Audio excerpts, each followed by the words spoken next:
Hey everyone, welcome back to the channel. I am so glad you guys enjoyed Whistle Zippity Doodah Out Your A-Holes. I had no idea that video would get so much love, so thank you.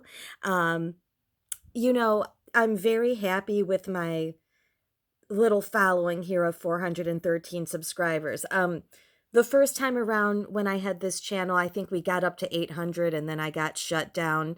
But I don't need a lot of people. I just need like a little cult following of people who are also into the same topics, talk about truth stuff.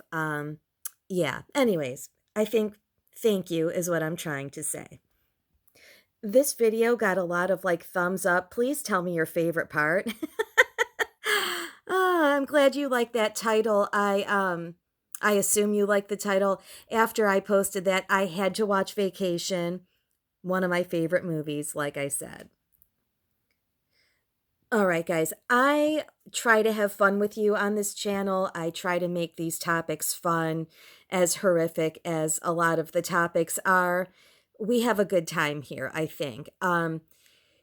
Today's video is going to be maybe a little different. We're going to be talking about this show that somebody recommended I watch called The Big Blue Marble. They had suggested this when I posted either my Sesame Street video or the Romper Room one. This is the Big Blue Marble like show logo, and I had never heard of this show before. This Andrea Ridgway 939 said she is the one that mentioned it a while back. I think it was during like the time when I had my first channel. Is when I think she suggested, after I posted those other kids shows, she said to watch The Big Blue Marble. This channel is called Wretched Recess because one of the original concepts was talking about just like crazy, messed up, satanic stuff they make for kids, or like inappropriate stuff that's disguised as something else. So we have my Satanic Tranny Street video all about Sesame Street. I'm really proud of that one because I felt like I really found a lot of symbolism with Sesame Street. And also like there's a lot of hand symbols that guy there uses, Bob McGrath. Watch the video. That was like strong work. And then I posted this children's television workshop video about their logo. I mean, there's all kinds of satanic stuff going on in this logo. There's like the goat, there's the X, there's like, it's just like super messed up, right? Why is that the children's television workshop logo? And then, whoops, one of my videos that I'm proud of is my I See a Tranny Romper Room video. Screw them. Romper Room is so messed up. That was kind of like one of my favorite shows when I was little. I watched it all the time, but I was scared to death of this, like the teacher, Miss Molly. And you have to watch this video. I don't call many things an expose, but screw it. That Romper Room video, like I exposed all of them.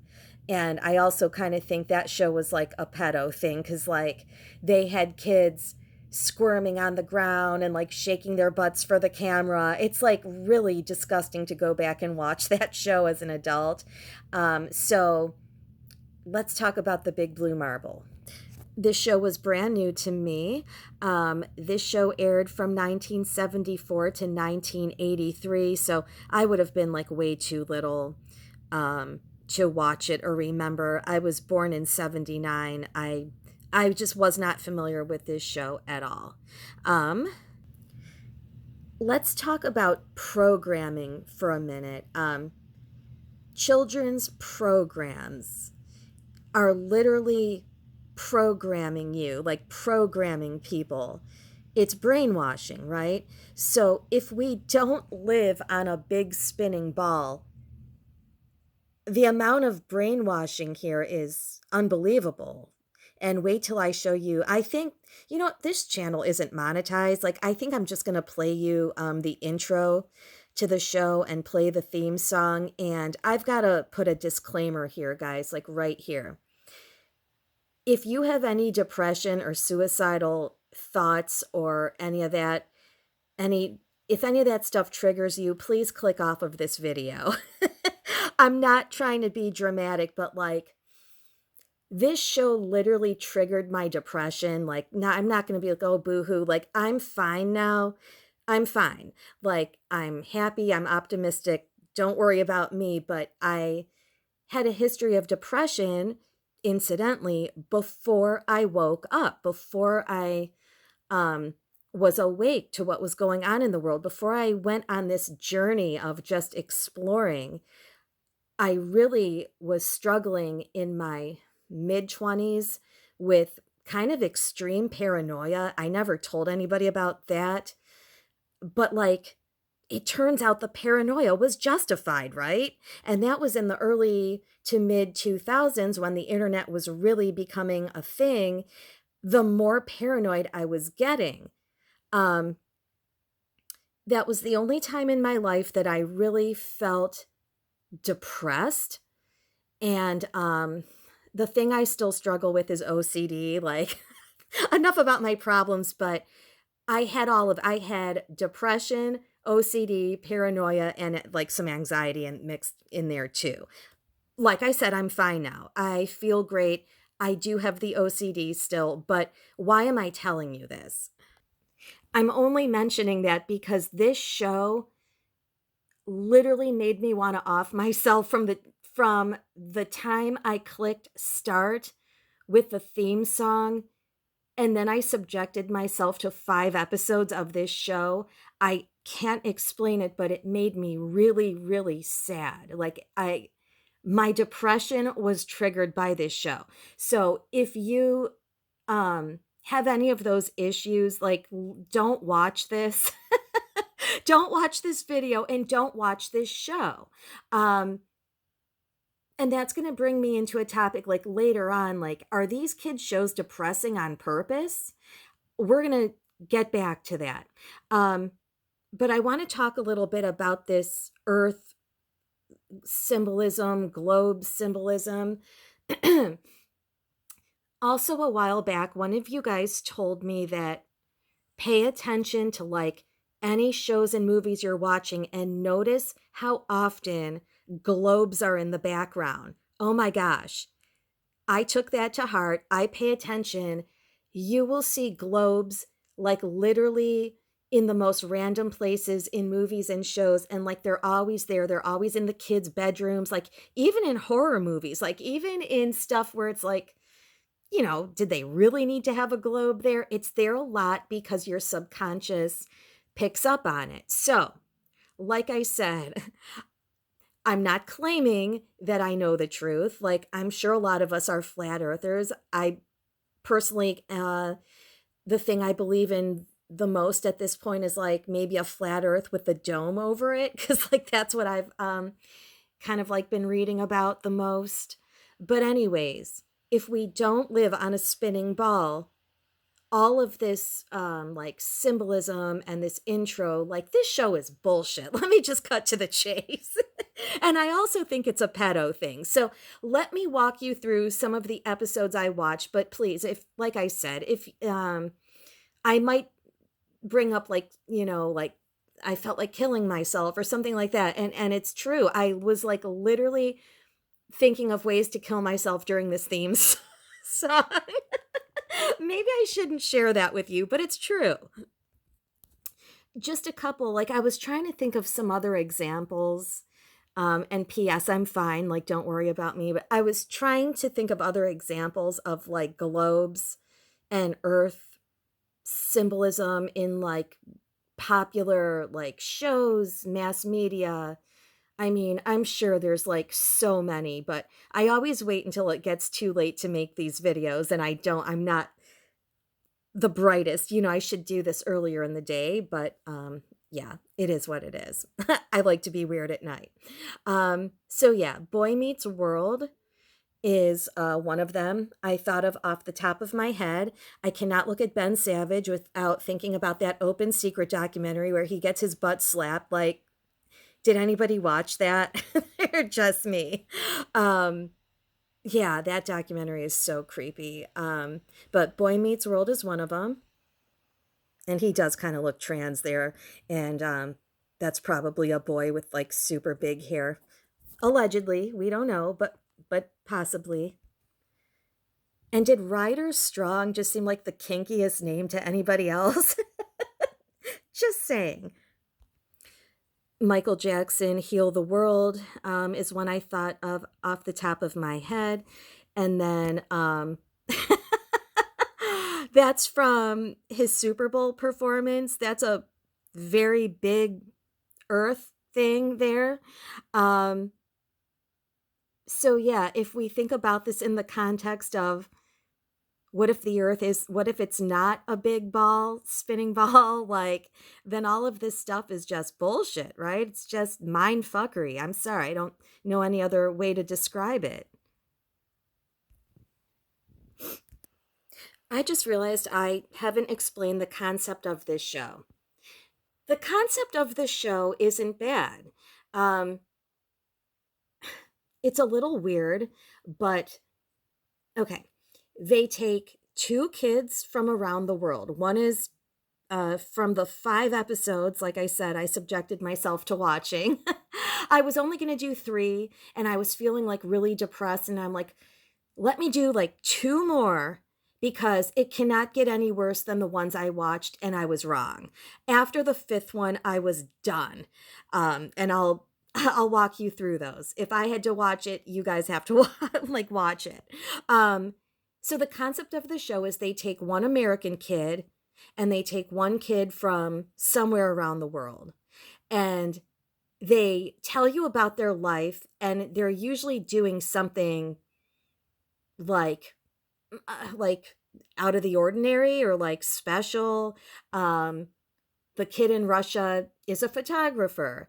There's one girl who is like a she does like shows horses and like competes in horse riding competitions. um so I'm sure so far this doesn't sound bad, but it's just like some of the situations, like some of the kids from around the world, I was just getting extremely depressed looking at their like living situations, and I can't explain it. This show just really, really triggered me in a in a bad way. Um, I don't think it's smart that they give the kids first and last names because, so besides for kids, who else would be interested? This is pre internet. Who else would be interested in seeing all of these kids from around the world and knowing their first and last names? That seems pretty unsafe to me. And one episode was just like super creepy. Okay. Also, with a show name like Big Blue Marble, the opportunity for a really fun theme song is there. Big Blue Marble, it's like it could be fun. But I'm going to play what they chose as the theme song. And like this is what started like I was like, okay, I'm depressed. I cannot believe I'm going to watch this show. So just listen. I can't believe this is their theme song. It's so sad.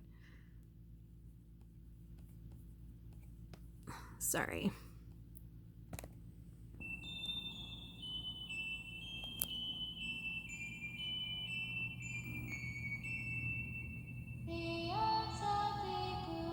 What the fuck?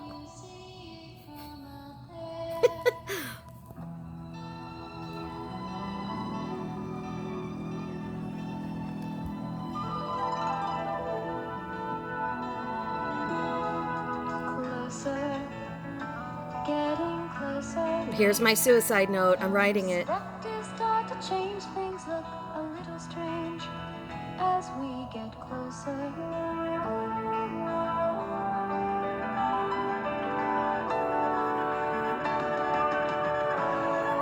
Whoa, whoa, whoa, whoa, whoa, whoa, whoa. Did you guys see that? Wait, what was that? Damn it. Hold on. Okay. We need to go back to that thing because that looks like, what kind of like strange spacecraft was that? Or it looked like a drone. I get weird shit flying past my window all the time that looks just like that. But mine, the ones that pass by my window, have green and red blinking lights. Do you guys also see those? I see them all the time, especially on the weekend. Um, I think I've mentioned that before. Okay, sorry. But yeah, this song is terrible. Why is this so sad?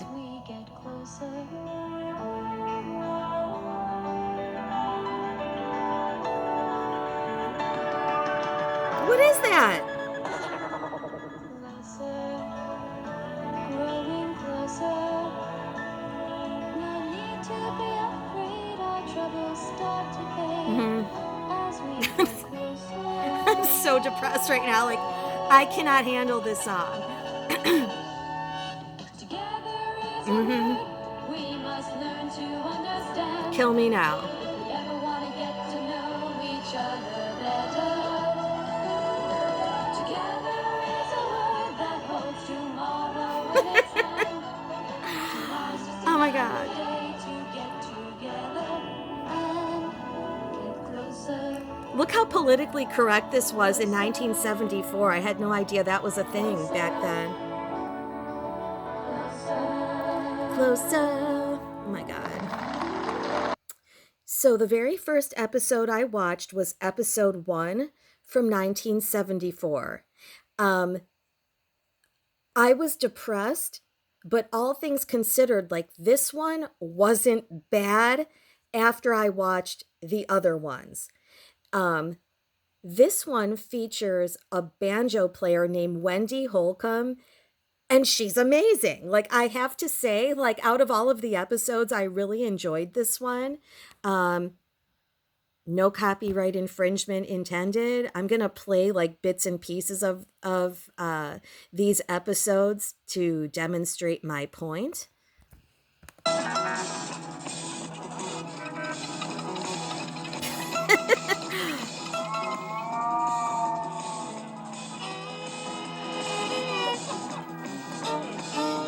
All right. So this is Wendy Holcomb. She's in Alabama. She's like a banjo player, and her stage presence is amazing. I was very impressed. Um, but I think I got depressed when they were backstage interviewing her, and like backstage was like this crappy room in some Alabama, like wherever they were. I don't know. And if there wasn't enough like earth and globe symbolism and all of that at the beginning of the show, this show also in the middle of like the episodes features Globy, this little cartoon character who, you know, comes on and like says whatever, but this is Globy. And notice the pedo swirls. And now, let's go backstage and meet Wendy Holcomb and her family. Backstage. Wendy's brother is literally Arnie Grape, and that is my only Leo reference of the episode. And Johnny Depp reference. I'm, of course, talking about What's Eating Gilbert Grape, but Arnie Grape is right there, backstage with Wendy. That's her brother. Okay, so that's Wendy Holcomb, and I actually have some super depressing news. I was so like, did I say depressing? I'm getting late. Yeah, so I have depressing news. Wendy died really young. So that episode we were watching was the very first episode of Big Blue Marble, and it was 1974. Look, she was born in 63 and died in 87. I think on stage playing the banjo because she had a heart defect that they didn't know about, like super depressing, but I was really impressed by her. I don't know. Out of all of them, I would have to say that was the best episode.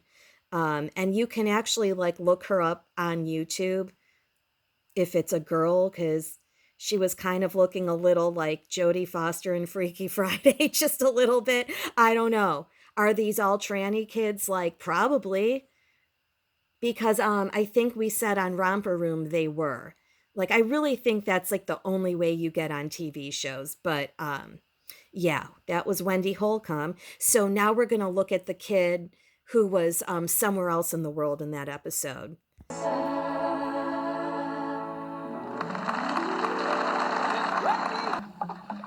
But first, come with Big Blue Marble to the Amazon jungle to meet Simone Pinto, Jungle Guardian. These people pissed me off. I think it was that episode.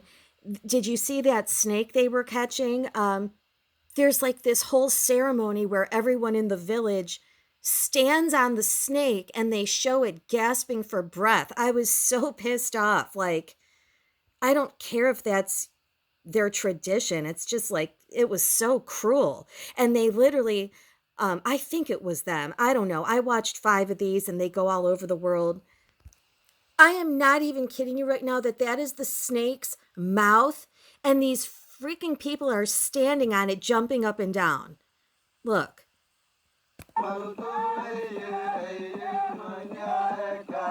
They're all... Look, who's that? Fear, based in part on ancient superstition, has triggered a snake dance, a ritual which will end with the killing of the anaconda. You motherfuckers. Like, I was so sad watching this. Mike is concerned too, but his concern is for the safety of the snake. The safety of the snake? He's like suffocating. Oh my God. So yeah, this was the first episode, and now I remember like how bad this one pissed me off. What was that kid's name? Like Simba or something? He reminds me of the kid in the Jungle Book. Okay, let's move on to the next one I watched. All right, this one had dancing theater kids in New York, and I felt super creepy watching it. Yeah, that's this episode. That one looks like a boy, for sure.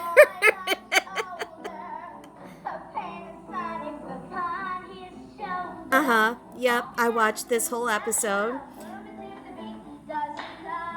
Oh my God.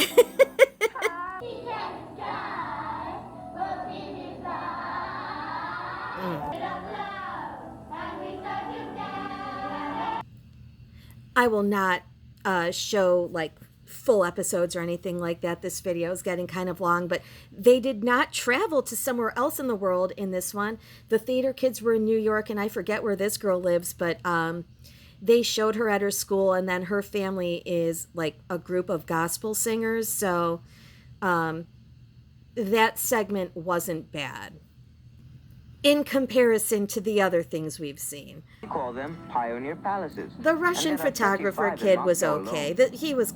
This was kind of a cute segment, but I was just feeling like melancholy watching this entire show. I don't know. It filled me with despair. I don't know why, but he was cute. You know, this was okay. Okay. Friends Don't Let Friends watch episode 52 of The Big Blue Marble. This is one of those things where it's like, I watched it so you don't have to. This one really made me sad. This thing was depressing from start to finish. Holy shit, that scared me. Oh my God. This whole entire segment was so wild. Don't watch this. Okay, Then hold we'll on. go to Oregon to visit Oh, a girl shit. who works on her family's wheat farm. Yeah, this was like what I'm trying to say, I'm like stuttering over here. 2 of these episodes made me like suicidal. This was the second to worst one. Believe it or not, there is an even worse one than that, wherever they were. Hold on. Okay. They are on the outskirts of New Delhi. Not even New Delhi. They're in the outskirts of New Delhi. And they're putting on a theater production at an orphanage. And they go backstage, and backstage is like literally a picnic table or something behind the orphanage. I don't know what it was about this episode that like triggered me so hard, but like I was just in a really bad place during this one. A community of street performers has turned a small piece of vacant land into a thriving tent village. Thriving. These performers, called the Society of Neglected and Forgotten Artists. Whoa. Did you guys hear what the group of performers call themselves? Performers has turned a small performers called the Society of Neglected and Forgotten Artists. The Society of Forgotten and Neglected Artists? Kick the chair. Kick the fucking chair out from under me. Like, this episode, how depressing is that?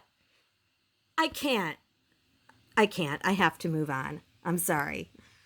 To buy this land and build permanent homes. Performing is an ancient and honored craft's daughter, a traditional folk dance.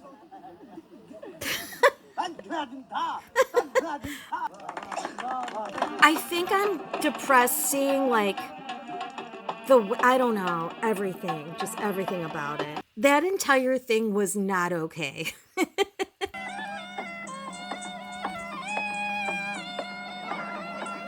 The performance is interrupted by the Monkey Man. What? A master of disguise who loves to startle people.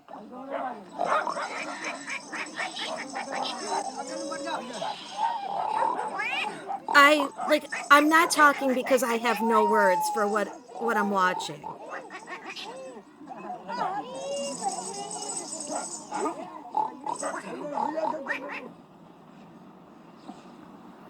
Is anybody else depressed by this? I guess you would have to watch full episodes. I don't know.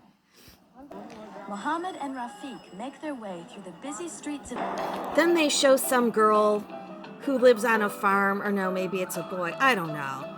They live on a farm, and I was just like ready to kill myself after the first segment, and this just depressed the hell out of me. I don't know. This show it's very weird. I started picking up loads in the field. Now that I'm 16, I got my license and I can drive over to the elevator. Ooh, whoopee. We usually go to farms are important. Like, I'm not saying it's not. A lot of times we go later. There was just something very, very depressing about all of this to me. All right, guys, if you're still with me, it's 27 minutes in. I am just going to show you, like, real quickly the other depressing things from this show, and then I'll end the video. This poor girl in episode 4 is the one I was talking about, who she's from Pennsylvania, I think, and goes to New York for like this really big horse competition and loses. That's her outfit. Very very spiffy. I don't know. But like they sucked you in and you're like rooting for her, and she's like working with her coach and it's all going great at practice. It's so sad when she loses, and like, is that a man? I don't know. I'm beginning to like think all of these people on these shows are just, super sus. I don't even know if that's a girl, but it's a cute kid. Kind of looks a little boyish there, huh? This is her competing. But you can hear the people talking in the background, like her parents and trainer. And they're basically like, oh, she's messing up. She's messing up. Months of training, Mary Ellen has made a serious mistake and forgotten part of the workout. She has lost the championship. And now your winner, number 20. This poor kid had to watch this show, like, calling her a loser. I didn't know until after I got out, and Beth goes, "You forgot to pack." And then I go, "Did I?" Because I didn't even think about it. I forgot completely. Listen to the music they play. It's so freaking sad. And then this kid had to watch this on TV. The dramatic loser music. Your posting without stirrups was good. This is horrible treatment of a child. Like, they put her on blast by putting her on this show. And then the dramatic... Make a spirited decision. Next year, she'll try again. That's bullshit. To play this music in the background, like, again, I'm depressed. Hated it. That is suicide music. I'm sorry. Listen to this. Yep. Well, I like to win, but I don't really mind if I lose, though. That was terrible, right?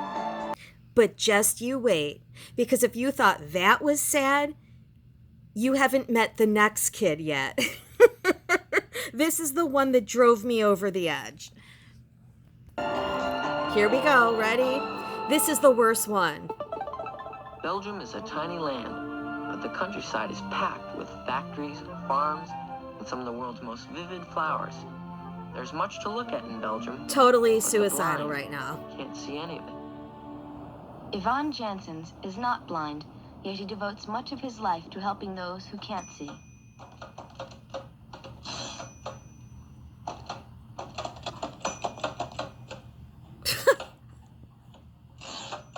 Why do these scenarios have to Yvonne be is so 12, depressing? And he has learned to use a braille printer, which punches tiny holes in sheets of special paper. Some kid so the in, blind can read the marks where with are their we? fingertips. Belgium? Yvonne spends This his is what he's after-school time fucking doing? transcribing books into Braille so they can be sent to libraries for the blind. Wilt je dan zo It gets worse though. Just wait. Yvonne understands what it means to be handicapped, for his mother and father are both deaf. Oh And my he has God. learned how much fun it can be to share his skills and senses with those who need them. Yvonne, hoe is het? Goed. Juist aan je boek bezig. Yeah, like when I said my depression was triggered by this show, like that's a very real thing. I am so sad watching this. He and a friend, a blind teacher in his town, A blind have teacher. developed several board games for the blind Oh to play. shit. I can't, guys. Now he's playing blind board games. I'm not saying it isn't sweet. I'm saying it's depressing as hell. I can't. I can't anymore. It's an official Olympic This event one is where about a men and 12-year-old women girl compete that equally. is a shooting One of the expert. captain team is a 17-year-old girl. That's a I'm 10 years 17-year-old old, and I out. can outshoot lots of the men. Okay, whew. I'm sorry. I can't with that show anymore. This video is like way longer than I thought it would be. I'm going to pose a question to you guys. So, are children's shows like depressing on purpose? I'm not sure if you found Big Blue Marble depressing, but some of those scenarios, like why did they have to be so dramatic? And I don't know. It just left me with a feeling of like despair. Like it filled me with sorrow seeing all of those people in those different countries and like those tattered clothes, and like it's just so sad.